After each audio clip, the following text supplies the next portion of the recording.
Happy Thanksgiving and welcome to another episode of The Only Playbook. Hope you guys had a fantastic Thanksgiving yesterday and got to eat a ton of food and probably eating a lot of leftovers today as well. Unlike me, I didn't get any sort of Thanksgiving food, so that was very, very sad first year. But I'm Sweetcar. I got me and Shashot today. Shovit is out doing family stuff. Shashot just got back from being a doctor. How are you doing, man? Man, I'm good, dude. I'm excited for this week. This is going to be one of the funner weeks of fantasy because there's a lot of green. There's a lot of green on the people I'm facing. And it's about damn time. There's been a lot of tough matchups, and finally looking like there's some green light ahead. So we'll see if we can put up some big points this week. Yeah, it's always nice when you look at your matchups and it's all green. Green is what you want to see. Good opponents, good matchups. We'll talk all about it. So much to recap for the Thanksgiving games that already happened, and then we'll preview the rest of the games on slate for Tuesday, hmm or I'm sorry, for Sunday. Without further ado, let's kick things off, Shashot, with water cooler talk. First game on Thanksgiving morning. The Lions play every Thanksgiving. Still don't understand why that's a tradition. Detroit is hosting Buffalo. Buffalo came into town playing in Detroit for the second consecutive week after getting moved there because of the snowstorm the week before. Bills came into this game 9.5-point favorites, over under sitting at 54.5. Final score 28-23. Buffalo wins a really, really tight matchup. Detroit covers the dog spread under 54.5 cashes. Buffalo now moves to 8-3. Detroit drops to 4-7. This game was pretty exciting to kick things off on Thanksgiving morning. Back and forth. Detroit had them on the ropes. They kicked that field goal at the end. And obviously, again, it's like the Mahomes and Allen type thing, right? Mahomes needs 13 seconds. Well, Allen needed 23 seconds and he got the job done. So again, Buffalo continues to play not to the potential that we saw Buffalo play early in the season, not to like that juggernaut status that you're like, oh, this is a surefire playoff team. But you and I talked about it. Like, the season is so long that you're going to have weeks where you don't play well. You're going to have weeks where you don't play well and still win, you know? And so again, in the NFL, you're going to rack up the wins. You're going to take as many wins as you possibly can get. Allen threw an interception, had 253 yards passing, 2 touchdowns. Had a great fantasy day still though. 10 carries, 78 yards and a touchdown on the ground. Devin Singletary, 14 carries, 72 yards, caught 1 pass for 8 yards. Stephon Diggs was mostly held in check till that fourth quarter where he just kind of exploded. 8 catches, 77 yards and a touchdown. McKenzie was the guy that Allen was looking to a lot more often this game. 6 for 96 and a score. Gabe Davis, 4 for 38, and Dawson Knox, 2 for 17. But again, the difference in Tyler Bass should get some credit as well. The kicker for them has been really, really good, and he's been a really good fantasy player. Just with the Bills' random inability to score touchdowns as frequently as they've been doing the entire season, if you will. And obviously on the Detroit side, we know their defense sucks.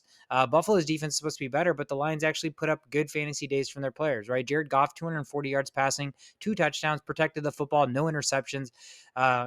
Jamal Williams, 18 carries, 66 yards and a touchdown. DeAndre Swift, the starter, supposedly 5 carries, 19 rushing yards.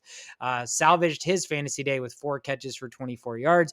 The name of the game, though, Amon-Ra St. Brown, man, 9 catches, 122 yards and a touchdown. He's a PPR machine. He's a fantasy machine. He's basically all they have on the outside. So that's who's going to get the football. So again, nice fantasy players to have on the Detroit side. Buffalo still comes away with this close victory. But I think if you're Buffalo, you're going to take this win 10 out of 10 times, Keith. Because again, Detroit continues to play teams tough, man. So you can't just expect to come in, blow out, and beat all these teams by like double digits. Because our favorite team has never done that. They haven't done that in the last 3 years. So we shouldn't be expecting every other juggernaut team to do the same. Yeah, I agree, and it's not just Detroit. It's not just beating Detroit. It's like the name of the game for the regular season is to make to the playoffs, right? So it's really easy to be Monday morning quarterback, like a lot of our friends, and be like, "Oh, well, they played so bad this game." It doesn't matter. You just got to win the game. It doesn't matter how you win the game. You got to show signs that you have potential to be good in the playoffs. But none of this really matters. You just got to pull out wins out of your ass. You can demolish people. Look at the Eagles. They've been demolishing people the whole time, and the slightest sign of weakness, the naysayers come out of nowhere. Like, oh, yeah, this team kind of sucks. Well, you can say that about any team at any moment, right? So Yep. let the people talk. It doesn't matter. It doesn't matter if you're a good team. It doesn't matter if you're a bad team. Like, the Lions are finding ways to stay in games and winning games and losing these kind of games. And then you have the other end, Vikings are doing the exact same thing but losing games, and the Bills are doing the same thing now. You basically expect a Diggs and Allen hug at the end of the game where they have huge sighs of relief. like they knew they were screwed, right? So at the end of the day, just get the dub, get out of here, get higher up in your standings, get nice seating for the playoffs, and then all this practice, we'll see if you've learned anything, if you fixed your mistakes. That's what it's really about. So I really don't like getting into conversations about this team's like falling apart. This team's, it's still too early. It's way too early. People are still going through their motions, figuring shit out. We can see trends, but we cannot solidify good teams versus bad teams. We still cannot do that. Yeah, and then the one thing that's funny is like they always talk about strength of schedule, and they're like, "Well, who have you really beaten? Oh, if you've only beaten one team above 500, blah blah blah." Well, if you think about the NFL as a whole, like what teams do we deem worthy if like you beat them and it's like, Right. oh, all of a sudden there's like three teams, Yeah. right? Right. If you beat the Chiefs, oh, that's great. Maybe if you beat the Bills, but they've kind of faltered Yeah. recently, and then you Everybody could say beats that the about Bills. the Eagles. Yeah, so it's like outside of those teams, every other team you win is just a like it's Right. just whatever. So Absolutely. yeah, you have to take the wins where you can. Buffalo takes care of business. Detroit, again, continues to fight hard, but they just don't get the job done in the Yeah. end. Buffalo wins that one 28-25 in the first game. Shashote, do you want to talk to us about the Giants and Cowboys, or do you want me to save the Vikings and Patriots for you? Go ahead. I'll Yeah. just chime in on all of them. Sorry, Giants Cowboys next game on the board. Giants 9-point underdogs on the road here in a Thanksgiving division matchup. Over under 44 and a half. 28-20 was the final. The Cowboys win this game at home over cashes. Giants do cover the spread. Giants dropped into 7-4 now. Dallas is 8-3. Let's talk about the Dallas side first. They looked human. They looked human on both sides of the ball, right? Offense, Mhm. Dak, 2 interceptions, not great interceptions either, like bad throws, 261 through the air, 2 touchdown passes, ran it twice for 4 yards. The one nice thing, the compliment on the Dallas offense is Zeke looked really good. This was probably the first game I've seen in like a year where it looked like his runs looked just as good or maybe a little bit better than Pollard's. And I think Yeah. it could just be the fact that teams understand now who has the explosion, who has the burst, who you actually need to worry about is on the field versus the latter, right? I think before it's like Zeke's on the field, they're going to run the football. But now all of a sudden you see the explosion with Pollard and teams are keying in on Pollard. And all of a sudden that makes Zeke the complement and the runs, like the running lanes are a lot more, prevalent when Zeke's on the field versus kind of vice versa in the beginning. So Zeke 16 for 92 on the ground, 1 touchdown, caught 1 pass for 3 yards. Tony Pollard 18 carries, still led the backfield, only had 60 rushing yards, caught 2 passes for only 1 yard. I think that's the biggest part of his game that was missed in this game, but it didn't matter because the Cowboys still won. Giants, tough for them, right? Their offense is limited on the outside. Daniel Jones had 228 yards passing and a touchdown, 3 carries for 14 yards. And the Cowboys did a good job holding Saquon Barkley down. 11 carries only, 39 yards and a touchdown, 4 catches, 13 yards. So, you look at the score and it's a lot closer than I think the game really dictated.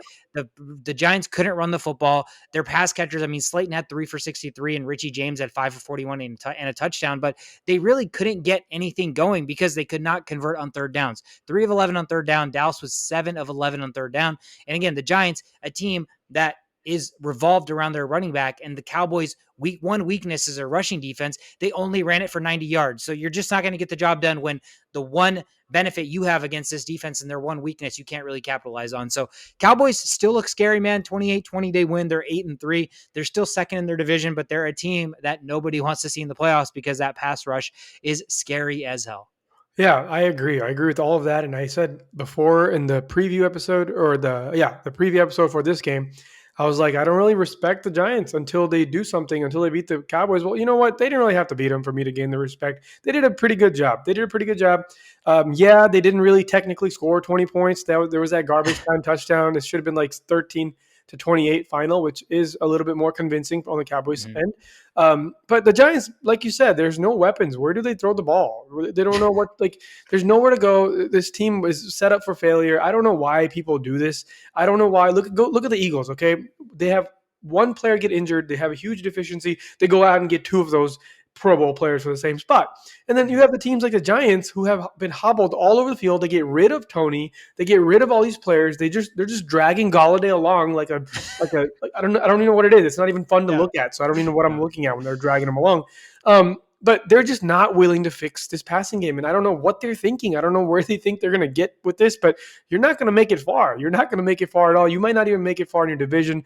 Giants could get beat by all the other 3 teams in their division Yep. because of this lack of passing attack. So props to the Cowboys for pulling through. Zeke did play well, mainly because they started running the ball to the outside with Zeke. He was Yep. used mainly as just like a up the middle guy, but there's a lot of outside zones, and then he busted like 125 yarder there that nobody saw coming because they Yeah. don't run to the outside with Zeke.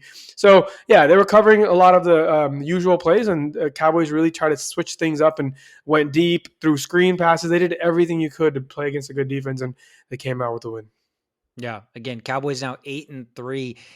It's crazy to see how dominant this team feels like they look, and they're still second in their division, man. That NFC Yeah. East is super, super competitive this year.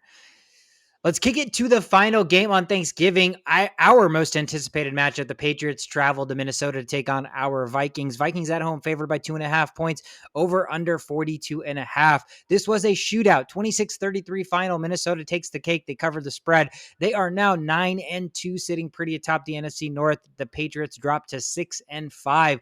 First person I want to start off by talking about is Kirk Cousins, 299 through the air, 3 touchdowns, had 1 interception, but again, don't care about the interceptions when all I asked is that if he were to make mistakes, he does not, turn into a shell and start to dump off. And this was like the best example of he threw that interception and immediately the drive after he was like gunslinger Lula, man. Yeah. He was like slinging that shit downfield. And I'm like, dude, that's it, man. Play with no fear. You throw an interception, nobody cares. You're going to get that ball back and you're going to get a chance to make up for it. So fantastic game from Kirk. I mean, dude, there were It's some dots to Justin Jefferson in between 2 safeties that were just unbelievable. there's like we've never seen this type of Kirk Cousins before, and that's because No. he just looks fearless. Like the passion he's playing with, like even when he was angry at his own center, like Yep. you think of this guy as like this like heavenly good guy who just does all the good things and makes his family happy, his team happy, keeps his coach like the ultimate person, right? That's what Mhm. you think of.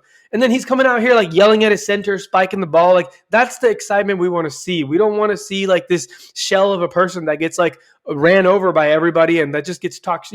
We haven't been seeing that Kirk Cousins. He's been taking some hits, man. He's been surviving a lot of these plays, delivering the ball where it needs to be, and that's to Justin Jefferson and Thielen. Like Thielen's kind of coming out of his little slump as well, kind of going back to his old ways. He got 9 catches, I believe, or 9 Yep. targets, something crazy like 9 that. catches, 9 61 yards catches. and a touchdown. Yeah. So when you have this even flow with JJ and Thielen, where you can kind of take some pressure off of JJ now by even when he's double teamed, you can throw the ball other places. Who would have thought, right? Because Right. Hawkinson's really not been used anywhere besides 5 or 10 yards down the middle of the field. Just turning And around. It's just like stop and that's turns. that's all he's been doing, and then some flats in the red Mhm. zone, which is okay. But we're seeing some deep crosses with JJ and Thielen, and KJ Osborne's probably going to get used a little bit more. They're trying to play outside of their normal scheme, and this is exactly what they needed to do against the Cowboys, but they didn't do it. The play calling was really sus. They didn't want to change anything up. There was no adjustments There that was game. no adjustment, and I'm still a little bit worried about the defense because the defense is still not adjusted. But the offense is adjusting really well to pass part. Like Judon looked like he looked non-existent there, right? Like Good. he made his way to the backfield a few times, but wasn't able to get there because we had plays ready. There was like 2 or 3 checkdowns on every play, and then look deep to Justin Jefferson and Thielen every play. So it was really, really well disguised. It was really well done. The run game was still a little off, but you got to run a few times to set up the play action, and that's just the name of the game. Yeah, I mean, Dalvin, 22 carries. We tried to get him going, only 42 rushing yards, Wow. caught 4 passes for 14 yards. And like you said, shout out to this team for continuing to be resilient, right? This was a game where, again, we went down on our first drive, and it's like almost every game now, scripted drives are like perfection. It's like Mhm. methodical. We Yeah. do all the right things. We Number get 1 like in the our league in first yeah. drive touchdowns. Yeah, like it's like we know exactly what we're doing when we're scripting it, and then the problem is once we get off script, what are we going to do? But this was Right. exactly that. We scored, they came back, they kicked 2 field goals, we got punched in the mouth, we were down, and we had to come back. And again, it was kind of a back and forth effort, and like the kudos to the defense because they're bad. Don't get me wrong, they are bad. We were playing with our 4th and 5th string cornerbacks, but the 2 times it mattered, they got 2 of the biggest sacks Yeah. of the whole game, right? Mhm. Timely sacks when it mattered. And that's all we care about. Like, obviously, it's hard to be like, okay, as long as you can just make the play, like, in crunch time, you can't expect that, but that's kind of exactly what happened today or in this game. They were getting gashed. Mac Jones looked like literally Tom Brady 2.0. Yeah. But when it mattered, what I noticed was down the stretch, all those quick dropbacks for Mac Jones, his first read, the corners came up. So they started pressing the corners. So that first read, as soon as it wasn't there, you see Mac Jones start to like, oh no, crap, I don't know what to do. And that's when the sacks came and that's when the pressure came. So again, shout out to the defense, shout out to the offense. Again, these are the kind of games where it doesn't look pretty. The defense gave up a ton of yards and a ton of points, but we got the job done. And then special shout out Kene Wangu, who's looked like absolute garbage all year returning kicks. Finally breaks one free. And then, I don't really know what to feel about Greg Joseph, to be honest with you. Man. He's got to go. It's too much. How does he miss extra points, but then he doesn't miss a single field goal inside of 50 yards? Yeah. I don't get it. That's too volatile, and that needs to go. We need to sign somebody like Blankenship or something that's got more consistency. I know they're not the best, but this is too much. You can't keep teams. This is like the third time he's kept the other team in the game by making it a one-score game, or at least making it a field goal game. This is the third time. That's too many times. That's way too many times. It's inexcusable. The guy can't make it outside of 50, and then he misses extra points here and there. But then inside of 50, I don't think he's missed a kick all year. So just make it make sense. It's the stupidest thing. But I don't know that is something that luckily this year it hasn't come back to bite us in the ass, but it's just a matter of time before it does. Real quick, I know we went long there. Ramondre Stevenson, we held him in check on the ground, man. 7 carries only for 36 yards, but the dude did catch 9 passes out of the backfield for 76 yards. Damian Harris, 5 for 16, did get injured and left the game. Like I mentioned, Mac Jones, 382 through the air, 2 touchdowns, no interceptions. He did a really nice job of spreading the ball. Parker, 4 for 80. Aguilar, 6 for 65 and a touchdown.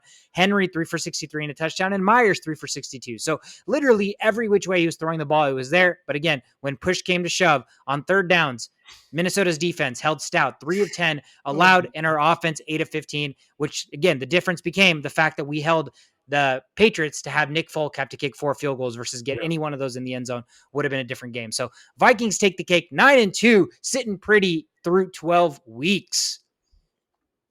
That's it for the 3 games on Thanksgiving. Again, awesome football action. Let's talk about injuries ahead of the action on Sunday. Oh, my leg! Josh Jacobs randomly popped up on the injury report today. He's dealing with a calf injury. He's questionable. The reason this is important is the guy came into the week with no injury designation, and on Friday to have one pop up is a little scary, a little worrisome. They didn't make it sound super serious, so I'm expecting him to still play, barring something significant. Deebo Samuel for the 49ers is still listed as questionable. Limited practice all week. I think he will play, but they're one of those teams right now where they have, a couple of pretty easier games on the schedule, and getting CMC, having Elijah Mitchell healthy. I think Ayuk's emergence and Kittle being Kittle, like they can afford to kind of like revolving door of rest their starters, like gear up for the playoffs. It's like, okay, Kittle, you take a day. Ayuk, you take a day. Deebo, you take a day. So again, I don't know that they're going to press the issue for Deebo to play, but he's questionable, something to monitor ahead of Sunday. Packers wide receiver Romeo Doubs is officially listed as out, as is Chargers wide receiver Mike Williams, which means Joshua Palmer, another week, you absolutely deploy that guy. Dolphins running back Raheem Mostert listed as doubtful, probably not going to play, which means, again, they are playing the black hole of run defenses, the Houston Texans. So, I mean, if you have your RB1, you could have Derrick Henry, and you may want to start Jeff Wilson Jr. ahead of him, because this is a matchup made in heaven. KJ Hamler and Jerry Jeudy look like they are both going to be out for Sunday, so it doesn't get any prettier for the Denver offense. A.J. Brown was dealing with an illness. It looks like he's going to play. Alvin Kamara, same situation, dealing with some sort of illness, but he should be good to go to play. Another big injury that is out, Leonard Fournette is not going to play on Sunday, which means Rachaad White's season is officially upon us. He's doubtful, right? He's not out. He's doubtful, but I don't know. I'm going to go ahead and go out on a limb and say he's probably not going to play. Doubtful usually is not a good sign. Friday night. I've seen doubtful come back to be like start to play. Yeah. So I mean, I almost consider doubtful as out, but yeah, he's not going to play probably, which means if you have Rachaad White, you're probably going to throw him in your lineup. Yeah, I'm starting Rachaad White over Alvin Kamara this week. Just going to do it. Wow. Right. Wow. I mean, I don't hate that. I don't hate that at all. To Rachaad White, it's just when they have nobody else, Tom Brady loves to throw his running back the football, man. So I think those are guaranteed points. Similar situation, different type of matchup. Joe Mixon, another big running back that is out this week. So Samaje Perine season as well. They have a tougher running defense. I forget who they play, but Pirine catches every single pass out of Yeah, the they play the backfield. Titans. Titans are really, really, Titans. really good at stopping the run. But Yep. if you're a running back that catches passes, then that doesn't even matter. Doesn't even matter. Doesn't even matter. So you're deploying Samaje Perine if Joe Mixon is out. Jamar Chase, questionable. Zach Taylor said, quote, "We will see." I honestly don't expect him to play yet. I think it's a little premature, but as if you listen to the podcast, I'm a guy who traded for this guy early in the season. Mm-hmm. The fact that he's already questionable and we'll see status, Yeah. I think it kind of bodes well for the next couple of weeks coming up for him. Yeah. And he practiced fully today and Yeah. yesterday. So he Yeah. may actually get on the He field. may actually play. Yeah. I almost don't want him to play because I have Higgins and it's like, dude, Yeah. like there's just no Yeah. reason for it. But Yeah. Chill out. Chill out. if he does play, that's wild. Ravens offense dealing with so many injuries. Duvernay, Likely, Robinson, and Gus Edwards all listed as questionable for Sunday. The guys that are good to go, Lamar Jackson's good to go, and Mark Andrews is good to go. But these 4 guys, something to monitor. Again, it can't just be Lamar to Andrews the whole game. It's really funny because Lamar Jackson was on the injury report up until yesterday as well, and the only person that was not on the injury report was Andrews, which is crazy because he's got so many injuries himself. Dude, that team is just revolving door of injuries right now. Good news for the Cardinals. Kyler Murray and Hollywood Brown look like they're both going to play. So they get Hollywood Brown back now that they have Hopkins, who's already been amazing. Kyler Murray gets back on the field. Who knows? Maybe there is a change in effect in the Arizona Sphere. Justin Fields, game time decision. That is definitely something to monitor. If you have Fields, you've been obviously starting him automatically without any hesitation. But now that he's a true game time decision, this is not something you want to mess up in week 12. So definitely monitor that. Have a backup quarterback on your bench ready to go on the chance that Justin Fields does not play. Rams, Allen Robinson and Tyler Higbee, both questionable. They have nobody. So that matchup, that's the Chiefs against the Rams, and the Rams have nobody. So we'll talk about that, but that looks like a nightmare. And then the last guy, Browns, David Njoku, played last week, was limited. He's supposed to play this week. He's limited still. So I think you should try to pivot to other options until he is fully healthy and getting enough playing time to warrant a start. Those are all I had for injuries. Shisho, did I miss anything? No, nothing really significant as of yet. No. Okay, perfect. Obviously, any other injuries that come up before Sunday at Only Playbook on Twitter, we will try to keep you guys posted. That's it for Water Cooler Talk. Let's jump into the rundown. Thanksgiving is a time of giving thanks, and we're thankful to the NFL because Thanksgiving week, there are 0 bye weeks. So finally, every team is playing. I was actually writing this outline, and I was like, okay, it's just me and Shisho. It'll be quicker because it's like week 12. There's probably buys. 3 games already happened on Thursday, and then I was like, wait, what? There's so many games, but there's no bye weeks. So no bye weeks on Thanksgiving. The gift that keeps on giving. First game on the board Sunday, Buccaneers at Browns. Tampa Bay and Tom Brady favored by 3.5 points over under 42. We talked about it. Rachaad White, the biggest name on the board in this game for me. He is an automatic plug and play against this Browns defense that has not been able to stop anybody. Tom Brady against the Browns. He's been bad this year, but I think this is an opportunity that you can start Tom Brady. That you can at least mull over that option versus just not starting him as opposed to past weeks. Mike Evans and Godwin, both guys you have to start. You would start them regardless, but another reason you want to start them is Greg Newsome, the cornerback for the Browns, is going to be out another week with the concussion. So I expect the Buccaneers offense to not struggle against this Browns defense. Kate Otten, if you want to get a little bit crazy. On the Browns side, Jacoby Brissett, man, it's a guy that, I can never envision myself starting, but he continues to be a very, very serviceable streaming option. Yeah. I'm always going to go into Sunday if I have Brissett as my starter, like, oh my God, he's going to give me like 6 points or like 4 points or like 0. You've pulled the trigger on the Daniel Jones scary moments. I can't even do that. Like I watch him get 24 points, 26 points, and I'm like, damn, that's just never going to be me because I'm too cowardly to start him. I can't. I do desperate times, man. I am way more conservative when it comes to fantasy. Like I'm not going to do stuff like that, but my situation this year, I've had no choice, and Danny Dimes was serviceable. And again, Brissett's probably like the edge for me. Like I don't think I'm going to cross over to the Brissett threshold, but man, I mean, if you're desperate, if you're in like 2 quarterback leagues and stuff, Brissett's been pretty nice. He's been nice as a. What's that baseball fantasy threshold called? What's that pitcher's name? Where you don't pass, like everybody passed that pitcher. The Mendoza line. The Mendoza line. Yeah, this is the Brissett line. Yeah, it's the Mendoza line. So again, on the Brown side, the guys you have to start. I mean, Amari Cooper has proven to be good. He is playing at home, and his weird home road splits are like, it's so weird that, I don't understand why, but at this point, it's 12 weeks in, so it is kind of something to factor in, right? Yeah.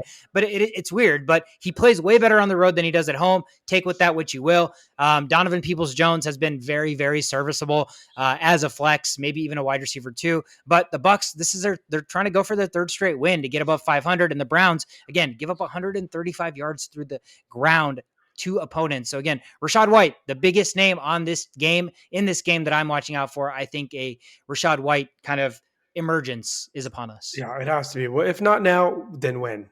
Never. All right. The Bengals go to visit the Titans in a what is going to be, I assume, a clash of the Titans type of a game, just to grind it out. People get hurt, arguments happening left and right, deep bombs, possible overtime. I'm just expecting all kinds of weird things, maybe because of the playoffs game last year. Yeah. But the talk here is still Joe Burrow. He's shined all year, and he's going to continue to just kill it against the league's top pass funnel offense. What do I mean by that? Well, they're not ranked as the league's worst pass offense, but they're very, very wide receiver friendly. Every wide receiver tends to succeed against this team, and what better set of wide receivers than Joe Burrow's wide receivers, right? So they're going to throw. They're going to throw a lot. There's going to be little to no running for Samaje Perine, probably like 10 rushes at the most, unless they're blowing them out early, which could happen. But the game script early is not going to be run the ball with Perine. It's just not going to be. I'm a little concerned about that. That's the only reason I'm not deploying him with full confidence. Tennessee has done a really, really good job stopping the run. Mixon is out, so Samaje Perine takes all the touches. There's really nobody after him to take any touches. That's another reason to go with somebody that doesn't have a good matchup, but when the volume is there, you really kind of have to go towards starting Chris Evans. Chris Evans is their backup, and he's the guy that they love to like throw passes to, but not do anything else. True. He just hasn't done anything this year. He showed some signs last year, but like I said, it's a tough rushing situation here against a number 4 ranked Tennessee defense. But the thing is, the Bengals running backs love catching passes, and the options are going to be there. The probability of catching the ball is really high for Perine. So just that volume alone, I think he warrants a spot. Again, Tennessee has the league's best run defense in EPA and success rate allowed. So they just don't allow you to do well on the ground. They just don't. But the Bengals have number 2 best offensive efficiency on obvious passing plays. So you can't stop them on the pass. And Tennessee, even when you know they're passing, that's insane. Exactly. Number 2, right? That's like every third down they're going to do. Insanity, yeah, that's pretty crazy. And then when you know Tennessee's run defense is so good, this just bodes for a lot of passes. That's just what this means. Is a lot of passes are coming for the Bengals. So what do you do, right? What do? You start Henry. Maybe you start Treylon Burks if you're desperate or whatever. But I'm not touching any other receiver on this team. Again, Tennessee's been really bad against winning teams this year, with teams with winning records. The only winning team with a winning record they beat at that time was a Carson Wentz-led Washington Commanders team. So this is not looking good. Everything I've mentioned so far is not looking good for the Titans. So we'll see how they do. But again, they are one of those teams that just kind of hang in there, bring every opponent down to their level of play. So you'll start Burrow with confidence. You'll start Perine if the matchup allows. You'll start Chase if he's healthy. If they say he's full go and he's running around right in the morning, running routes with his teammates and just catching weird passes, you kind of have to. The upside is just too high against this pass funnel of a defense. And then you start Higgins, and then if Chase and Higgins both play, then you're kind of throwing the dart with Boyd at this point. But yeah, that's the fantasy outlook for this game. Yeah, I'm expecting a ton of passing on the Bengals side, right? Like you said, the matchup just warrants that. And it'll be interesting to see what Tennessee does, because the Bengals defense does a pretty decent job against the run as well. And so if Derrick Henry's limited, man, it's the weirdest thing to me. Tennessee has 7 wins this year or something like that. Yeah. And I can't even think of what Tennessee would do if they had to pass a lot. And it's not like Derrick Henry's had an amazing game every week, but they still find ways to win. They're the weirdest team. They're the weirdest team. We saw a little sign of their passing attack against the Packers, but then again, that was the first time we've seen Treylon Burks do anything. So we'll see.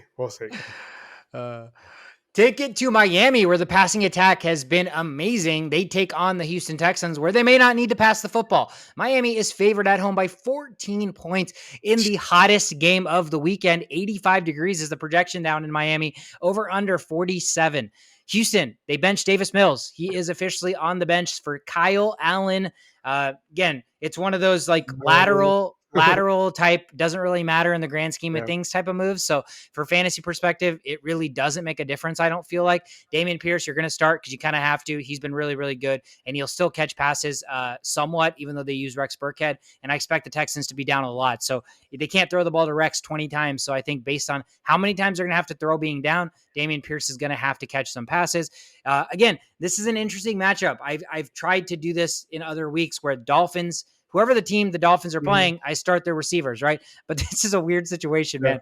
Am I pulling the trigger on Nico Collins or Brandon? I mean, Brandon Cooks, maybe, right? Obviously, probably. But Nico Collins, are you getting, kind of a little bit deep into the second and third string receivers just with how bad the Dolphins pass defense is and how much their offense is going to score? No, I'm a lot more confident in these wide receivers this game, strictly because Dolphins don't play down to their opponent's level.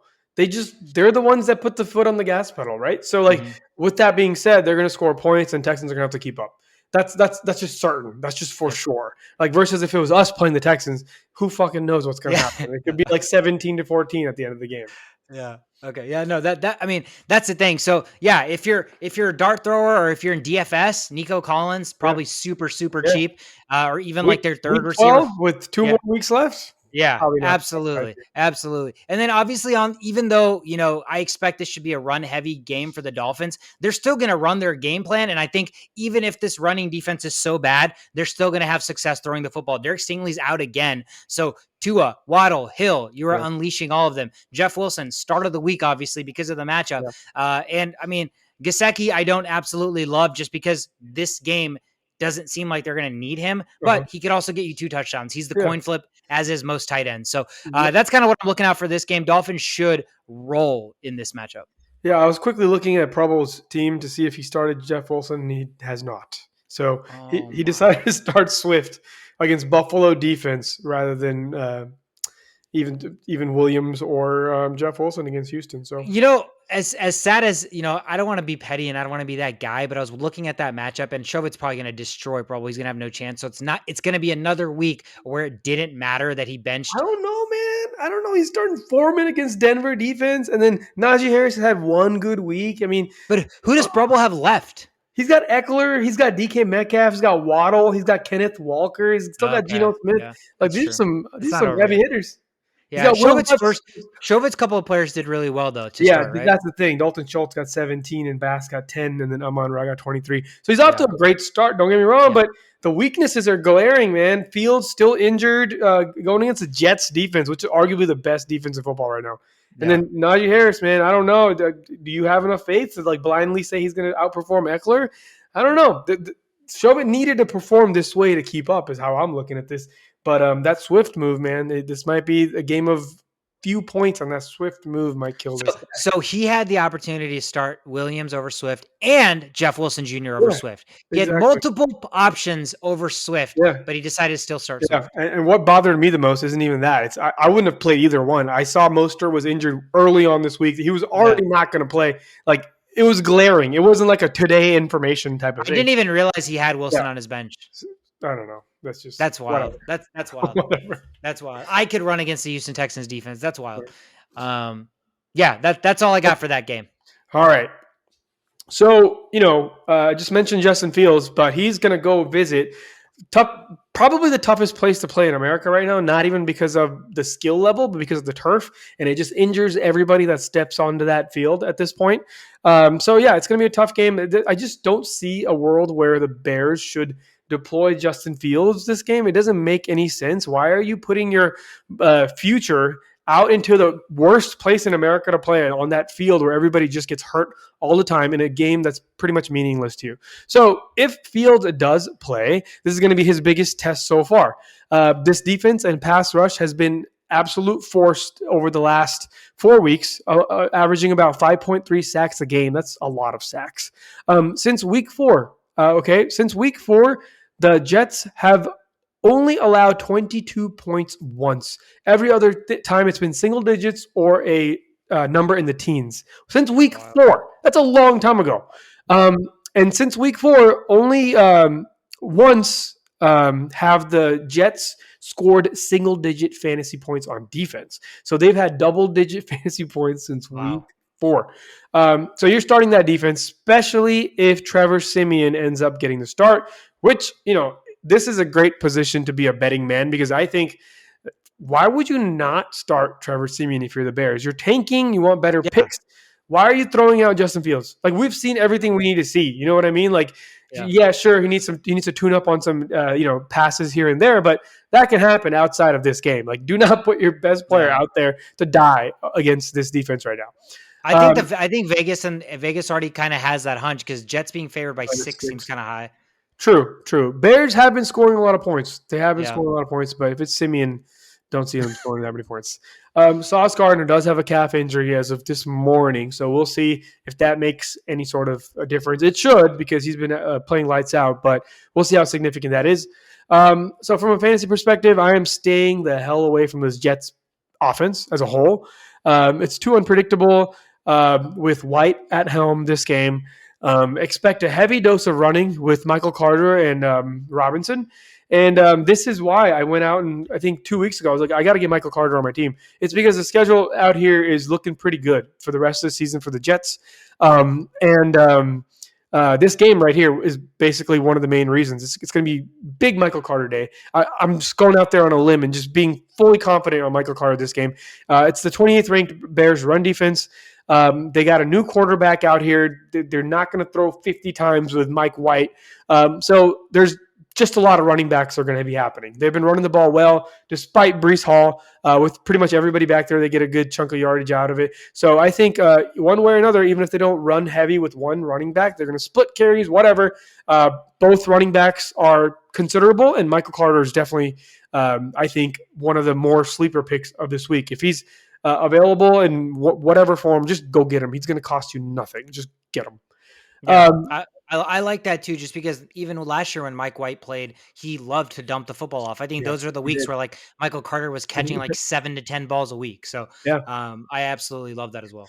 Yeah. And on the Bears end, just stay away again. But Montgomery has been playing pretty good, and there's not many better options, especially outside of the top 7 options for instead of Cole Kmet. So you're probably looking at starting him too if you have him and nobody else better. And then Fields, monitor the field situation really closely. If you're just a plug and play owner, you might really, really regret it if you don't have a backup quarterback ready by Sunday because there is a significant chance he doesn't play. Yeah, I mean, at this stage, if you are a guy that had Justin Fields, I'm hoping you're not a plug and play guy, and I'm hoping you're like monitoring your fantasy lineup a I little bit wish, man. more. I wish, Yeah, but he was a waiver wire pickup like a couple of weeks ago. So a lot of those last place, second last, third last teams all have a hold on him, and you're probably down there because you didn't really pay attention too much. yeah, that's true.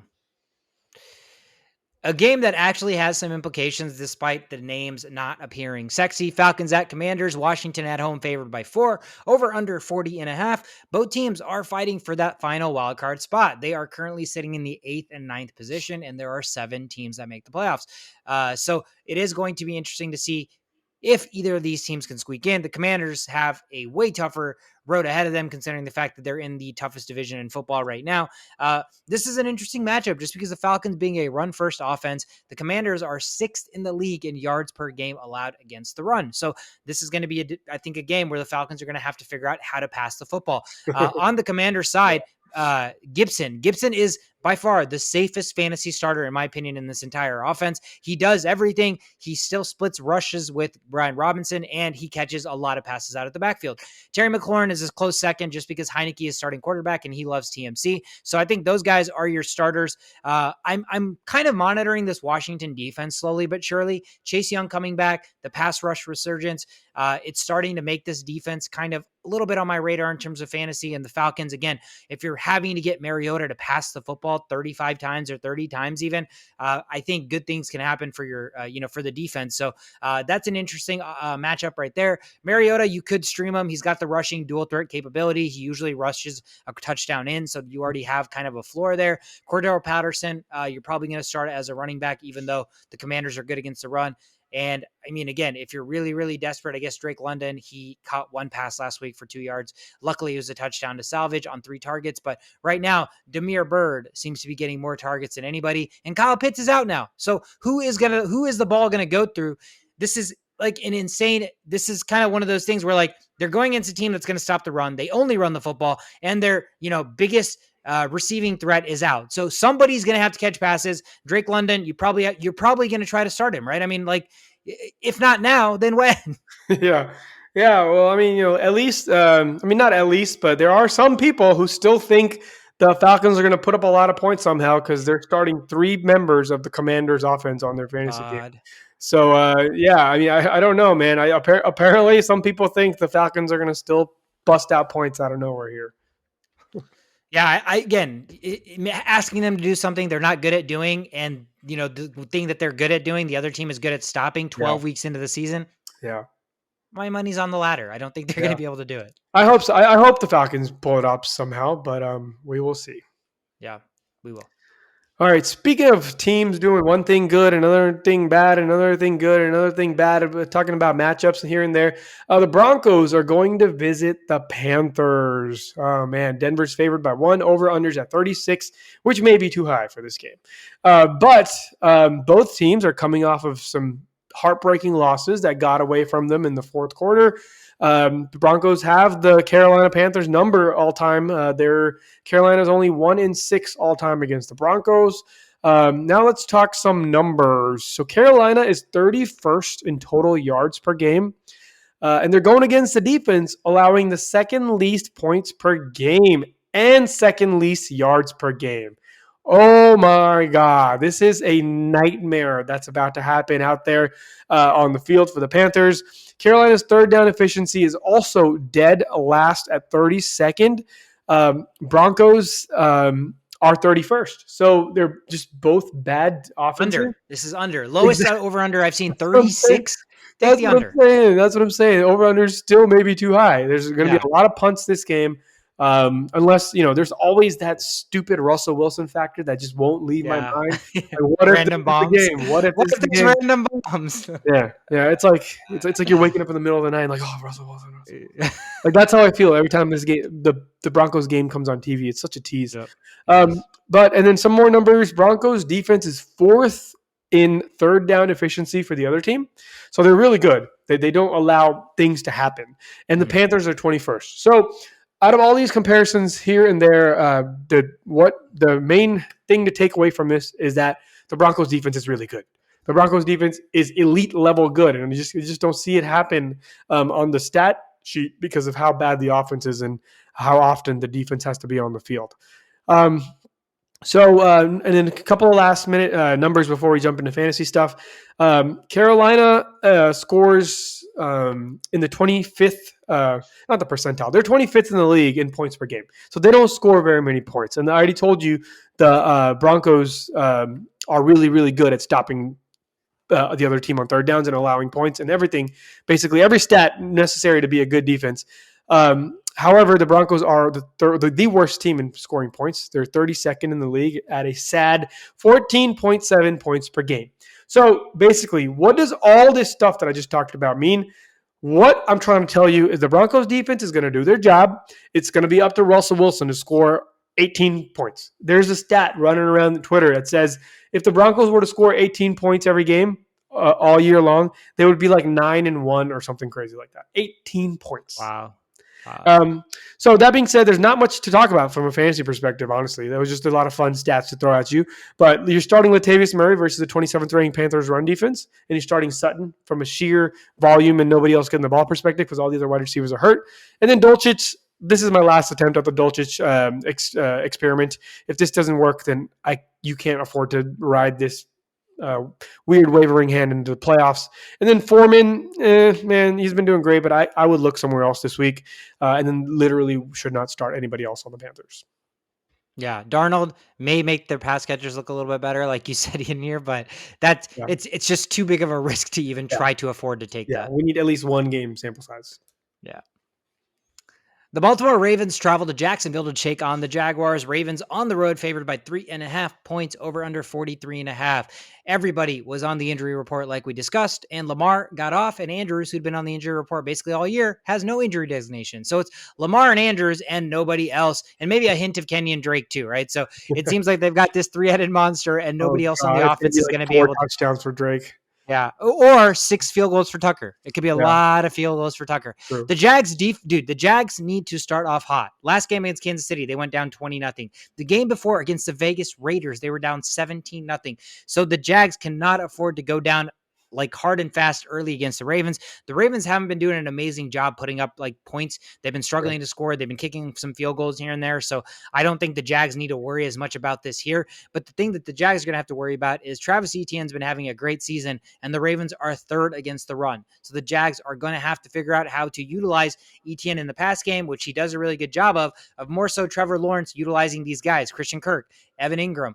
They become great starts. Christian Kirk yeah. should have a solid day against the Ravens pass defense. Mhm. Evan Ingram, it's just the gift that sometimes gives and sometimes takes. And, it's just, again, the tight end coin toss, if you will. I'm expecting the Ravens defense to have a pretty good game stopping the run. Etienne may have like a inefficient rushing day, but have 7 catches out of the backfield, right? So he becomes an automatic start. I start Christian Kirk with confidence. I start Evan Ingram just because, again, I'm expecting the Jacksonville Jaguars to need to throw the football. On the Ravens side, Lamar, Andrews, and Kenyon Drake, man, as much as, there's nothing sexy about it, he may not run the ball 25 times, but who else do they have? Gus Edwards continues to be like, he's going to come back and play. He's going to Yeah, come back and play, plays one game, gets hurt. And Justice Hill doesn't really get the love or the volume. He's just kind of always going to be the yeah. spellback. So right now, process of elimination tells me Kenyon Drake needs to get started. So I'm expecting this game to be tighter. Ravens, again, their offense is so decimated that I can't see them putting up 31 points, right? So I think they're going to have to win this game like 23-10 or something like that. So give me the Ravens -3.5, though. I think they cover the spread. Yeah, that could very well go down like that. In this week's possible biggest shootout affair, the Chargers go to visit the Cardinals, who have been struggling as of late, but they get some cool weapons back. One of them, Hollywood Brown, and a healthy James Conner after his second game coming back from the injury. First game, he wasn't really limited in any fashion. He got all the touches he needed, just went into the end zone like he normally does with his piss poor running effort. So, the question is Kyler going to play, though? Because what's all this if Kyler doesn't even play and we're stuck with Colt McCoy once again? So that's going to come down to the wire. I'm not sure what's going to happen there. But regardless, you would start Hopkins, you would start Connor, and maybe even Hollywood Brown. I would wait for the Hollywood Brown thing. I think if Kyler plays, if you're comparing to some of these other names out there like Christian Watson and whatnot, I would go ahead and go with Hollywood Brown for some reason. I just, less volatility, more comfort, knowing the Chargers are going to score. I think the Chargers have come back to their natural form now. And then once Mike Williams comes back, then things are going to be much more solid. And that could be as easy as next week. But Keenan Allen's back. The security's back. Third down completions are back. And the downfield play is back. So no more just curl routes all over the field. No more drag routes. They're going to have to expand the field a little bit more. Everett should be playing this week. That also opens up the middle of the field, which they haven't really been doing besides 5-yard curls. So Allen, you would start if he's, which he is. He is healthy, so I guess you would start him. And then Eckler, you start with confidence. Herbie, you start with confidence. Everett, you can start. Palmer, you still start. And then another thing is Herbert, I think, will probably have the best game he's had all year to this game.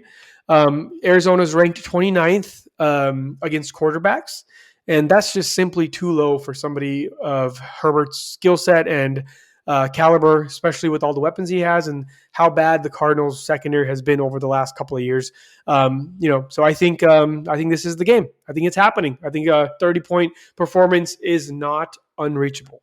Yeah, and again, I'm going to continue to vouch for this guy. Josh Palmer doesn't seem like he's just a injury fill-in to Williams and Allen. Like, Yeah. I think once Allen's allure is done and this guy's old and retires, like, Joshua Palmer looks like a really good receiver. Like, Yeah. I think he can fill in here and be a really nice compliment. Him and Mike Williams kind of be that 1-2 if Mike Williams can stay on the field. So I really like what I see from Palmer. He's a guy that, like if you have in like dynasty leagues and stuff like that, Yeah. you're probably holding on to him because the future is Absolutely. bright for that guy. Yeah. Another matchup that may have some points to be had, Raiders at Seahawks. Seahawks at home favored by 4 points over under 47.5. The Raiders suck on the road. They have lost 5 road games this season, but like the Vikings of last year, 4 of those have only been by 1 score. So they just cannot finish when it matters. Seattle, though, 3-1 at home. So they take care of business at home. Interesting thing about this game, there is a ton of rain possible on the forecast. So Las Vegas has been practicing with a wet football all week. So they're trying to accommodate and get ready for that game. But that leads me to believe what's going to happen. It's going to be a run fest. Ken Walker III against the 29th ranked running defense against opposing running backs in fantasy football, and Josh Jacobs against the 26th. Now, the one thing about Josh Jacobs is he just randomly popped up in the injury report. If he does go down and somehow decides he can't play or something like that, your backups are Amir Abdullah and Brandon Bolton, which those are weird backups to just plug and play, right? Because neither one of those are really like workhorse running backs. They're more like catching passes out of the backfield. So you're expecting that to be like a dead on split down the middle. So I don't really know how to feel. I think the Raiders probably will still have to throw the football some because Seattle's done a really nice job on offense. So those guys can still catch passes out of the backfield. And Devontae Adams, rain, snow, sleet, doesn't really matter. I don't know, man. I'm a little nervous. He's matchup. I mean, nervous, but in what world, unless again, it's like flooding, are you benching Devontae Adams? You're right. It's like, yeah, you could try to be really, really smart about it. And if it's raining, if you have Joshua Palmer and Devontae Adams, you're like, you know what, I'm going to start Joshua Palmer because he's got a nice matchup and it's not raining. But again, it's just impossible. How do you not start Devontae Adams? I'm glad you told me about they've been practicing with a wet football all week because that's huge. Like, why are they doing that, right? Like, why are they doing that? Yeah, exactly. It's not probably like rain may happen. I think rain is more than likely going to happen because, that rarely happens where teams are literally practicing with the wet football. Mm-hmm. So that's one guy on the Seahawks side. We talked about it. Ken Walker, obviously. Gino's had such a nice season that he's been streamable. Maybe the weather hinders that a little bit, but maybe if there's better opportunities, but I don't hate Gino. And then again, similar situation, maybe on a lesser scale from the Adams to like obviously DK and Lockett, but they're hard players to bench because, unless you have a ton of depth and you have, again, I'm just going to keep using Joshua Palmer because he's been a waiver guy that's just kind of been floating around. If you have a guy like Palmer that you can pivot to, sure. But again, DK Lockett, you're probably going to have a hard time benching those guys if you don't have the depth. But other than that, again, keep an eye out for the forecast. If it gets worse, obviously you start pivoting with the pass catchers and quarterbacks and going heavy on the running backs. If it starts to get better, then maybe, you deploy those guys with a little better confidence. Yeah, Proble's got 3 Seattle Seahawks.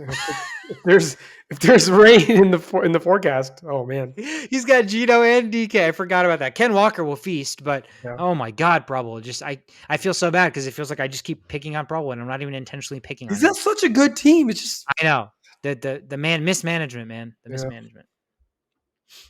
All right. Next game we have up here is the Rams visiting the Chiefs. Kansas City is favored by 15.5, man. That's just, and the over-under is at 42. I mean, it could be 42-0. It could be 42-0. It could very well be 41-3. That could just happen. I don't see a world where the Rams score a touchdown this game. I just don't know how they're going to do that. There's no let's just start with the easy stuff, and then we'll go to the hard stuff. So easy stuff: Mahomes, Kelsey. You start those guys with confidence, and at this point, because of the demolishment, you would probably go Pacheco. And Juju's back. Juju's got no injury designation, so you got to go back to Juju. So those 4, I would start without really worrying too much about it. I don't see the Chiefs throwing too much this game, so I don't really want to get into the deeper areas like Justin Watson and Sky Moore. But if for some reason something happens and some of these guys aren't playing or it's a deeper league, then just think about Justin Watson. He is really, really loved by Mahomes. He seems like a very secure target for Mahomes. And then the Chiefs defense is a must start, if not the most must start play of the week. And I think if it doesn't matter who's starting for the Rams, because we know it's not Stafford, Wolford could be starting still. If he's starting, you have a little bit less faith in the Chiefs defense, although you do have faith. However, if it's Perkins starting, then you just go get your Yeah. 25 points because Perkins, man, I thought he was a receiver playing quarterback all of last game. I was like, what? I was like, do they not have any backup quarterbacks? I thought it was just a receiver.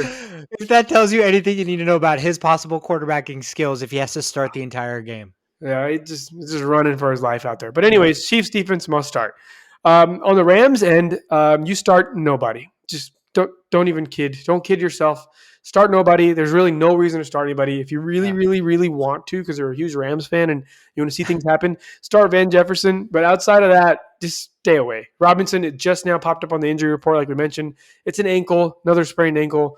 So he's going to be useless pretty much. So, and then the Rams running situation is just a bunch of stashing situation in case something happens. Akers, Williams, if you want to hope on a miracle, if No, last minute Alvin don't do it. Kamara beats up Don't do it. somebody else and he gets suspended or whatever, like just We things like we that. we've given you guys too many pivot options that you are relying on that, right? Yeah. The Fournettes, the Mixons, those guys, there's huge running back plays. Latavius Murray, there's Yeah. plenty of options that you cannot Absolutely. do this to yourself. Do not do anything Rams related. Yeah. Stay away from this game. Yeah. A game that maybe you're not going to stay away from. A lot of fantasy players here. Saints at 49ers. 49ers at home favored by 9.5 points. All of a sudden, they're getting too much respect. It feels like over under 43. I mean, too much respect. I don't know. They did beat Arizona, but it was very comfortably, very convincingly. They're clicking on all cylinders. The defense has not allowed a single point in the second half of the last 3 games. This defense is clicking. That's the definition of clicking. And the offense, I mean, you just look at the offense. They have weapons galore. It's like going to a candy store. It's like, which one do you want to do? Which one do you want to try this game? Which one do you want to try this day? It's like a different guy can beat you every single game. The good thing about the Saints, they might get some help back on the defense. Marshawn Lattimore, Cam Jordan, and Davenport all might be back for their defense. They're all questionable, but leaning and trending towards playing. So that should at least help this Saints defense somewhat.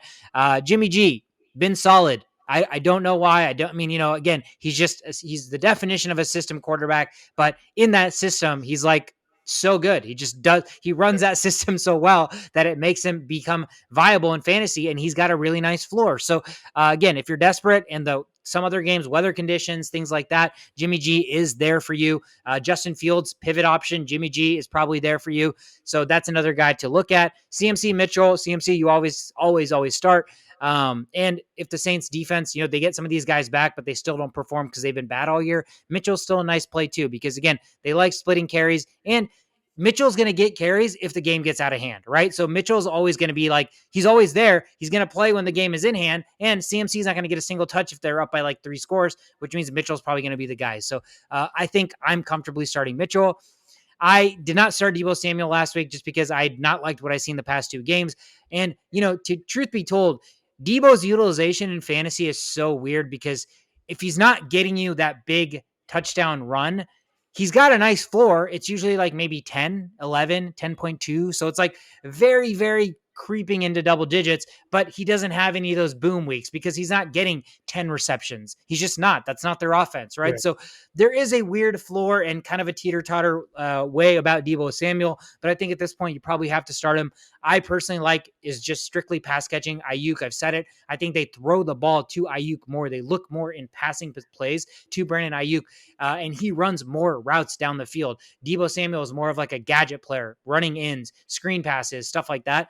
And then Kittle had a nice resurgence, but that was against one of the worst tight end defenses in the league. The Saints, for some reason, despite their defense being abysmal, they're number 1 against tight ends. So that's probably maybe the one guy that you don't want to start. And San Francisco defense, man, I think you're probably starting San Francisco defense against the Saints. And on the Saints side, the only guy that's worth starting, Alvin Kamara, if he plays, you obviously start him. Chris Olave must start. And the streamer option at tight end, Juwan Johnson. Like until this guy stops catching touchdowns, like you kind of have to start. Touchdowns or 3 yeah, games? It's crazy. In a row. And then I think, I don't know, how many touchdowns does the guy have on the year? Like too many. Really? He's got too many. It's like 5? That's pretty crazy for a tight end. Yeah, for a rando guy that's like splitting snaps with Taysom Hill, like it's just weird. But that's kind of what I'm looking at. Big spread, 49ers at home. The one weird stat about the 49ers is Kyle Shanahan, when he has to practice on the road and travel somewhere, he's Mhm. 1-4 in games coming back from that. And they just played in Mexico. So weird stat. I Okay. don't know if he has travel hangover or he's just kind of one of those guys that needs that extra day from the vacation. That Monday I morning, see. I can't go to work on Monday after coming back from vacation Mhm. on Sunday. He could be that guy. So Okay. that's one weird nugget. But other than that, that game, the 49ers should take care of business. Yeah, absolutely. And my favorite version of football, Sunday night football. Packers are going to check out what the Eagles are all about. Philadelphia's favored by 6.5. Over under sitting at 46.5. Are we going to get to see more Rodgers do more Rodgers things? I kind of think so. I think he's kind of made a little, it's like enough is enough. Like he's kind of got his little nice little floor back and the ceiling kind of doesn't exist. He can still kind of do whatever he wants. We got to see what Christian Watson's got. I doubted him last game. I was like, there's no way. This guy's not going to score 2 touchdowns or 3 touchdowns. He scored 2 touchdowns on 2 catches God. to start off and just pissed me off right off the bat. But we got to see what he's got, and I think comparing him to players like Gabe Davis, Tyler Boyd, those names are pretty much standard on a lot of people's flex spots. I think I would go with the boom potential. I think I would go with the boom potential of Watson and kind of just see. I know people already started Gabe Davis or you already didn't start Gabe Davis, but if you didn't start Gabe Davis, then Watson could very well fit into that role at the flex spot just to see. So let me see what you got. Let me see what you got. They love throwing deep bombs to him almost every play, at least once a half. So that's totally worth it. And then Aaron Jones, you start. Rodgers, you start. Lazard, a lot of people don't start for some reason, but you have to start him. I don't know why people aren't starting him. That's a nice floor situation there against the 10th ranked secondary. Packers are actually 4th in time of possession because of how well their running backs. Actually, not even the running backs, just because how well Aaron Jones, makes these third down conversions happen, whether it's passing, rushing, whatever. They're 4th in time of possession. So their answer to the Eagles here would be to control the clock. Do not let Hurts scramble all over the field and play time of possession in his favor. The Packers totally have to dominate time of possession this game if they want to win. So A.J. Brown, Hurts, Sanders, Skinny Batman, a.k.a. Devontae Smith, all those guys are good to go. So you start them against Green Bay's mediocre, middle of the tier fantasy defense against wide receivers. Eagles are tied with Bills for the second most touchdowns this year. So they're finding ways to get in the end zone, whether it's rushing the ball, throwing the ball, whatever. They're second in rushing touchdowns, and the Packers have 27th rush defense. So Jeez. it's just going to be a lot of running. I think the Eagles are going to do a lot of running, a lot of play action. They're going to be handling this ball, and we're going to have to see if Aaron Rodgers can keep up. And, we saw how strongly the Eagles started the season with their cornerbacks just demolishing everybody, but they've kind of come down to earth. They're now ranked 12th as well. Their corners are ranked 12th. So they started off the season like in the top 2 over the first 3-4 games, mainly because that inflated games where Kirk Cousins just thought Justin Jefferson was Randy Moss every play and just tried to lob terrible passes, by the way.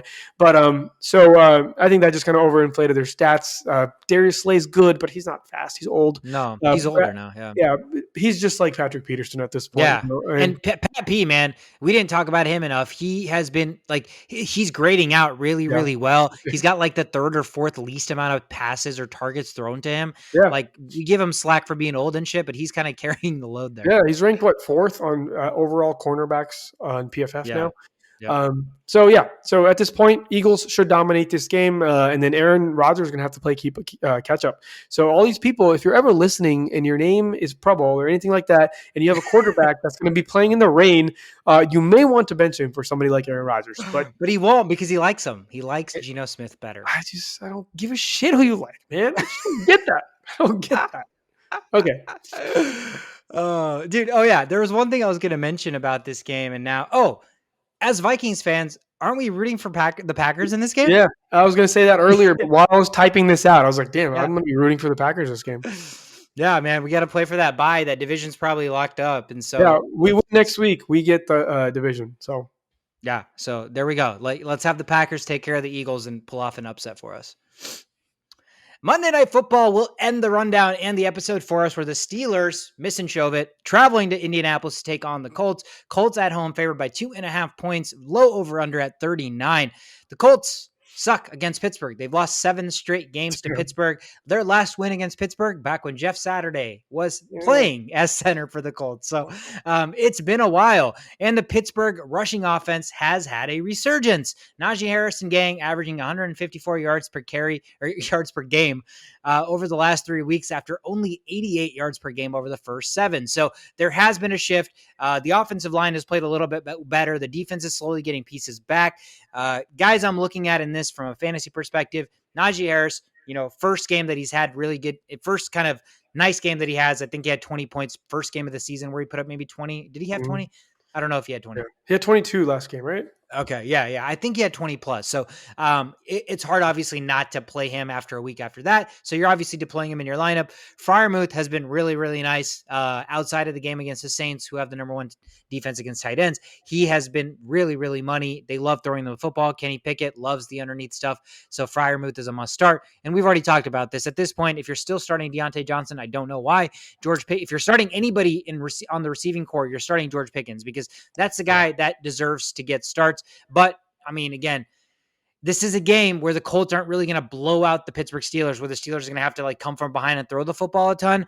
So I don't know, unless Pickens gets a touchdown, you're probably staying away from, the outside wide receivers in this game. So maybe Najee and Freiermuth are your best bets on the Steelers side. I mean, unless there's somebody else on Pittsburgh's side that you're pretty comfortable starting. No, absolutely not. I'm just a little shocked at this DJ desurgence because Big Ben's one safety net was him because of the yards after the catch, because of the separation. He was playing lights out. He's getting 10 catches a game. Nobody could catch up to him. And all of a sudden, he can't do shit. Is this Pickens' fault? What's going on here? I don't know. I mean, I think he's got limitations in his game too. He's a great route runner, but he doesn't pair that with really, really reliable hands, right? And right now they have a quarterback that cannot throw the football deep. So everything that the defenses cover against Pittsburgh are underneath and short stuff. And that's all Deontay's game. So if he's not running a 2-yard in, they're sitting on his curls because it's hey, you try to double move me. Yeah, I'm going to dare Kenny Pickett to throw the football 60 yards. So I think it's just defenses understand that they can press against these receivers and have Kenny Pickett try to force a football in there. And right now it's just not there. So yeah, I mean, and I think Pickens is a better receiver. I'm sorry. Yeah. And I haven't even seen enough of Pickens, and I was very low on Pickens coming out of the draft, but Pickens is phenomenal. His ability to high point the football, his ability to adjust his body to where the ball is, and the way he does that, and then the ball still sticks to his hand when he catches it. There's no juggle, there's no nothing. It's the opposite of Deontay Johnson, right? Deontay Johnson struggles with his hands, and Pickens absolutely does not. So throw the ball to the guy that's more reliable when you're a rookie quarterback looking for success in the NFL. And then you look over on the Colts side to show Jonathan Taylor. Obviously, you start him. And here's an interesting dilemma. You have the 32nd ranked defense against opposing wide receivers, but you have kind of this carousel of receivers where Pittman was the guy the first 3-4 weeks. Pierce had a surge the 6th, 7th week. And then, Paris Campbell came onto the scene for 3-4 weeks in a row. Who is the guy that you trust in this offense catching the football against, the worst pass defense if you're having to start one of them? I mean, Pittman by default. Campbell by volume, Pierce by desperation. It's they're all good. It's not like one's, significantly better than the other. Pittman has size and whatever, but we saw that one outlier game where he had 10 receptions, we saw nothing like that ever again. But it's not fair to judge them because of their whole quarterback situation has been so shitty. They haven't been able to kind of, we never got to see a trend as football analysts, fans, whatever you want to call us. We never got to kind of ride a trend. It's just been chaos there. And for that reason, man, if you can buy Pittman low right now before the playoffs, I don't think that's a bad idea. Trade at deadline's coming up soon. I think it's going to start normalizing here soon. And it is Matt Ryan. And Matt Ryan does prefer Pittman over these other guys at the end of it all. So, this is one of those situations that this late into the season, there's really not much room for making your team better outside of waiver wire and stuff. So whenever these opportunities come, man, like these Michael Carters and these Pittmans, they're out there and nobody wants them. And like, you have to be the ones to find them. And I think this is like a perfect scenario. We're watching Pittman versus Campbell versus Pierce. Beginning of the season, that like we're not even having a debate here right now, but here we are, week 12, wondering who to start. And I think just you got to go with your gut at this point. And we know Pittman is far, far superior as far as like a total package skilled player goes. And I think you got to capitalize on these players. Yeah, no, I agree with you. If I have to lean one way, it's definitely Pittman with the upside. I like Campbell at it, like you mentioned, volume, right? Like I just think he does a lot of the underneath stuff, and so he's getting heavy targets. And yeah, right now Pierce was what Pierce is what I thought. Like Campbell is what Pierce I thought was carving himself into being. And right now, because Campbell has been healthy and now he's playing on the field, Pierce is playing third fiddle. So there's really no world right now where you're starting Pierce unless you're so desperate, and then you get lucky because he gets in the end zone. Out of Pierce and Campbell, or out of Pittman and Campbell, I agree with you. I lean Pittman as well. Yeah, Pittman is the Mike Evans here, and then Campbell is like the Godwin here, and then throw in a name for Pierce. So if you look at it from that perspective, like you're not starting Pierce. Yep. Agreed. Yeah, this is going to be an interesting matchup. Again, Colts I don't think they can run away with this just because their firepower isn't quite there. Even if their weapons are there, their offensive line seems to hinder them. So Steelers have another, winnable matchup where they can fight hard and grit it out and grind it out and see if Kenny Pickett can make one final play at the end and win a game for them. But that wraps us up. That is the rundown. Those are the slated games. Anything else to add, Shishot, that we have not talked about? No, I'm just going to foreshadow like a That's So Raven situation right now. And I think Kenny Pickett is going to do one of those things. And we're going to rile up some Steeler fans. Yeah, dude, if there's one game this year, just one game, it's this game. It's Monday Night Football. The whole country's watching. And it's the fucking Colts. Like no one's afraid of the Colts, Yeah. And, I can see some weird shit happening and Pickett throwing for like 3 touchdowns against his Colts team. And and then we won't hear the end of it. So and then here comes Shove It. Like, man, I told you those small hands. And I'm gonna be like, I hope for his small hand's sake, this actually is a good game. But I'm also gonna say Pickens, man. People again, Pickens is no joke. You gotta have him on your team. Yeah. Even if you're not starting him every week, he's a guy that at any moment can be like, guys, welcome to the George Pickens NFL show, and he comes onto the scene. The thing is, over the last 4 or 5 weeks, he's had double-digit points like 4 of the last 5 weeks. So he's shown up. I mean, the only thing left now is to like demolish the roof and get like 30 points. And that could, again, this game, I see a lot of points coming down the Steelers' way this game. Yeah. Should be a good one to end the week. Again, that is the episode. Week 12 already kicked off with 3 amazing games on Thanksgiving. And then we have a bunch of action here on Sunday. Thank you guys so much for tuning in. Again, we're the Only Playbook. I'm Sweetcard. That's your show. Thanks for all the support. Have a wonderful weekend. See you guys next week.